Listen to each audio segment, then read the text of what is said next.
السلام عليكم شباب، عاملين ايه؟ النهارده هتكلم في موضوع مهم قوي.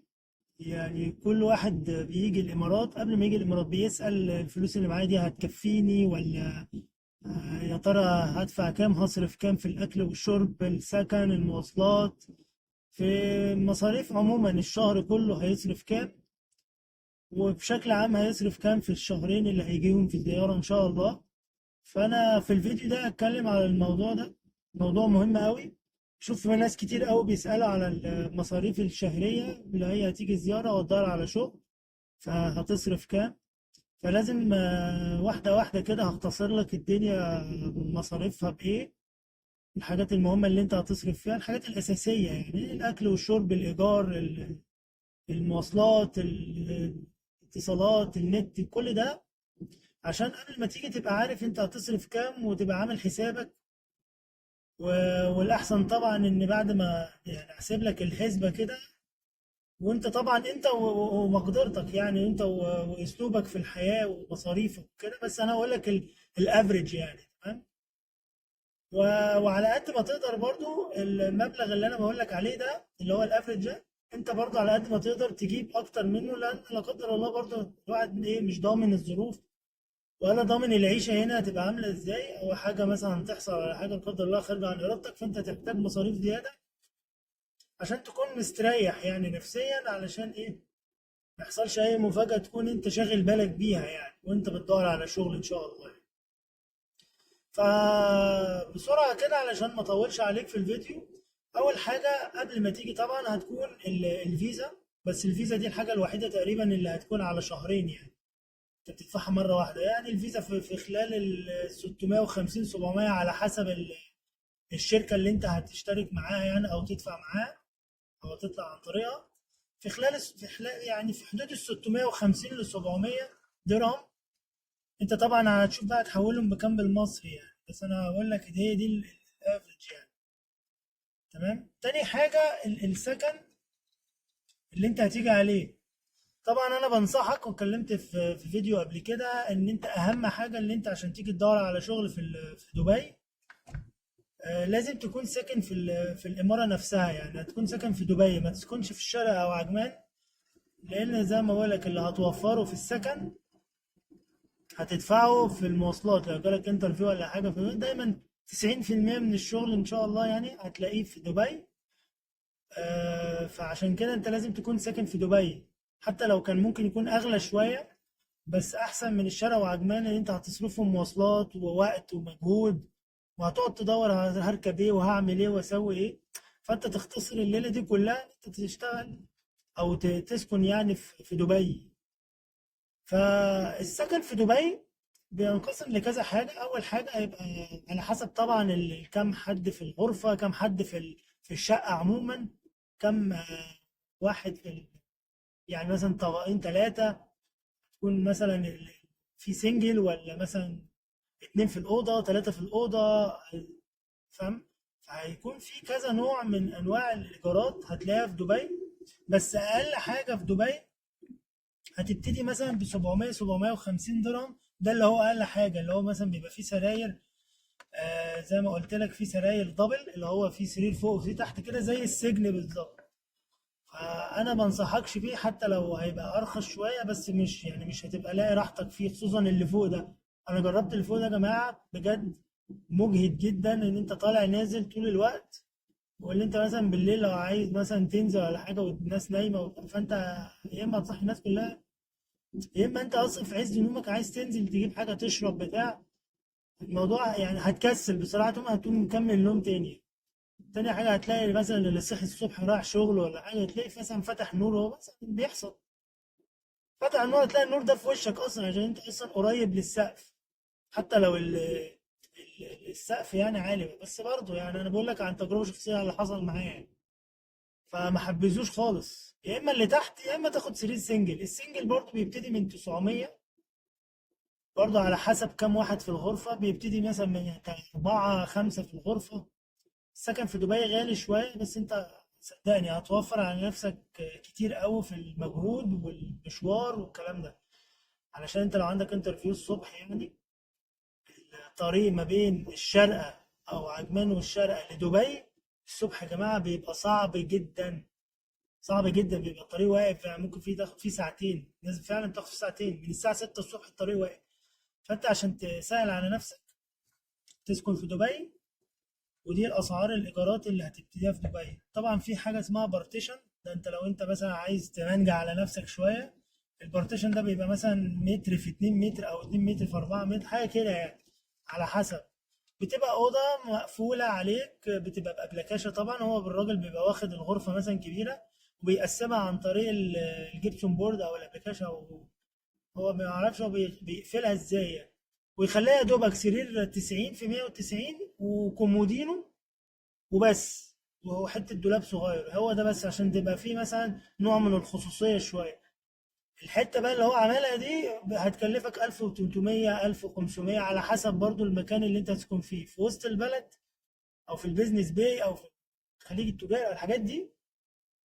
بتبقى قريبة قوي من معظم الشركات، فبتبقى غالية شوية، بتبقى شوية عن ديرة مثلا او وهيل او الحاجات دي. بتبقى ارخص شوية علشان بتبقى منطقة اقل شوية، يعني تعتبر شعبية. تبتدي مثلا من 1100 في يعني في الحدود دي. فانت تبقى حاول توضب الموضوع ده قبل ما تيجي، عشان تبقى جاي على استقرار على طول، تيجي على طول على السكن. تاني حاجة غير الفيزا والسكن، هتلاقي بقى الأكل. أول حاجة مبدئيا، أقل حاجة في الأكل، لو أنت طبعا أنا بنصحك إن أنت تبعد طبعا عن الفاست فود والحاجات السريعة دي، علشان إيه؟ هيبقى الموضوع مكلف جدا، وغير إن هو مش صحي يعني، بس هو الموضوع مكلف أوي، مش هيعجبك. هو عموما الاكل السريع ده ما بيبقاش احسن حاجه يعني، خصوصا هنا في الامارات، مش زي مصر يعني. فعشان كده بقول لك هتلاقي مثلا الاكل مثلا في الاسبوع هيكلفك مثلا في حدود ال 150. طبعا هتجيب بقى بقاله بقى وحاجات للعشاء، وطبعا حاجات الغدا انت هتجيب حاجات. معلش انت هتتعب نفسك شويه وهتطبخ، بس يعني ايه، مش لازم تطبخ يعني اكل مصري يعني صعب يعني. انت بس حاجات خفيفه كده، كل اكله تقعد معاك يومين مثلا. انت تعمل حسابك على كده، هتريح نفسك، هتاكل اكل نضيف، هتريح دماغك ولا تنزل بقى تدور هتاكل ايه ولا الكلام ده، وهتوفر فلوس كتير. فانت هتبتدي من 150، في حدود ال 150 ل 180 في الاسبوع. اعتقد ان ده هيكفيك كبدايه، يعني في حدود ال 600، من 600 ل 700 لو انت هتاكل في البيت، مش هتجيب اكل من بره. هتيجي بقى مرة مرتين في الأسبوع، هتخش مثلا في ال700 وفي ال800. ده الأكل اللي هو إيه المتوسط. لو هتاكل كل يوم بقى من بره وأكل جاهز على طول بتاع، لا هتخش في مبلغ كبير، هتخش لها في 1000 درهم مثلا في الشهر مستريح. فأنا بنصحك إن أنت يعني في خلال الشهرين دول على قد ما تقدر أنت تقتصد. طبعا في أكلات سريعة يعني هتبقى رخيصة، بس ما اعتقدش ان هي هتعجبك يعني، وبتبقى كميات قليلة، فما تعذبش نفسك. هات اللي نفسك فيه بس اعمله في البيت على قد ما تقدر طبعا. انا عارف طبعا السكن بيبقى الشيرنج ده بيبقى صعب قوي، فيه المطبخ بيبقى شيرنج برضو. بس على قد ما تقدر يعني، حاجات بسيطة يعني، هتجيب لك حلة بسيطة كده تعمل فيها اكلك وخلاص على كده، احسن من تجيب جاهز يعني صدقني. موضوع بقى المواصلات، طبعا انت اول ما تيجي هتشتري كارت نول. كارت النول ده بتركب بيه الباص، تركب بيه المترو، تركب بيه مثلا المركب، بتعدي مثلا من الناحية دي للناحية التانية ب2 درهم. الحاجات دي أي حاجة ليها علاقة بالار تي اي هتدفعها عن طريق النول يعني. أنسب حاجة ليك أنت تجيب الكارت ده في حدود تقريبا 25 30 درهم، مش عارف دلوقتي وصل كام. طبعا بيبقى فيه شوية فلوس، طبعا أنت بتشحنه مثلا في حدود الشهر مثلا 250 300، لو أنت بتخرج كل يوم يعني وبتركب مواصلات كتير. اعتقد 300 يعني بالكتير يكفوك المواصلات. المترو والباص هيغنيك عن اي حاجه يعني، بس على قد ما تقدر، عشان التاكسيات هنا والاوبر والكلام ده غالي جدا. لو خدت رحله في تاكسي والدنيا بقت زحمه شويه، فتح الباب بس تقريبا 10 15 درهم. فالموضوع يبقى صعب قوي عليك اللي انت بس انا بقول لك يعني، في اضيق الحدود التاكسي ده، لو انت مثلا في حته مش عارف انت تركب ايه، ولا بعيد عن الباص او المترو ولا حاجه واتزنقت، على قد ما تقدر يعني، لو المسافه بسيطه اركب تاكسي مفيش مشكله. بس على قد ما تقدر النول ده هو يوفر معاك كتير قوي وهيغنيك عن اي حاجه، وهتوفر فلوس وهتوفر كل حاجه. تمام. فانت في ال 250 300 بكارت النول ده هيوفر معاك كل حاجه. بعد كده محتاج طبعا الاتصالات، الكارت خط الاتصالات اللي انت هتشتريه او دو. اول ما تنزل هتشتريه طبعا من المطار حوالي 50 درهم. تعمل بقى فيه باقة، بقى تلاقي فيه عروض ولا حاجة. مثلا لازم يكون معاك باقة نت على الأقل مثلا نص جيجا أو جيجا في اليوم، علشان تقدر مثلا تشيك على الإيميلات أو على الجوجل ماب مثلا، أو إن أنت أي حاجة مثلا عايز تروح مكان انترفيو بتاع، ما تقعدش تسأل كتير حاجة. أنت الجوجل ماب والكلام ده هيوفر عليك كتير قوي ووقت والكلام ده. طبعا لازم يكون في اتصالات، عشان لو هتتصل بحد او الانترفيو هتكلمك وانت عايز تتصل بحد تقول له انت فين انت كده. برضو في حدود ال 100 درهم مثلا في الشهر. اعتقد باقة مثلا 100 120 هتكفيك خلال الشهر نت ومكالمات وكل حاجة. يعني ممكن يكون فيها مكالمات دولية كمان بس هتبقى قليلة، يعني لو عايز تكلم اهلك. فده اهم حاجة انت هتستخدمهم هنا في الامارات كفلوس يعني هتصرفها. الكلام اللي انا بقول لك عليه ده في الشهر. شوف بقى يعني لو انت في الشهرين ممكن يكلفك اكتر من 3000 او 3000 ونص. عشان كده يا جماعة بنقول ان الالف درهم اللي بيقولوا عليه مهم جدا.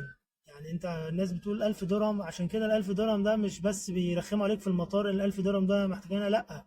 1000 درهم دول فعلا يا دوبك يكفوك الشهرين بالعافية. فانت على قد ما تقدر تجيب اكتر من ال1000 دولار، قصدي 1000 دولار تقريبا، 1000 دولار، علشان تبقى يعني يا دوبك الشهرين دول، عشان لا قدر الله برضو لو تعبت يعني او حصل اي حاجة هنا للاسف ما عندكش تأمين وانت زيارة. فهنا العلاج غالي جدا لو انت ما عندكش تأمين. ده حصلت لي يعني موقف شخصي، ان انا ضرسي كان وجعني جدا في الزيارة، وكنت مش عارف انام، حرفيا مش عارف انام.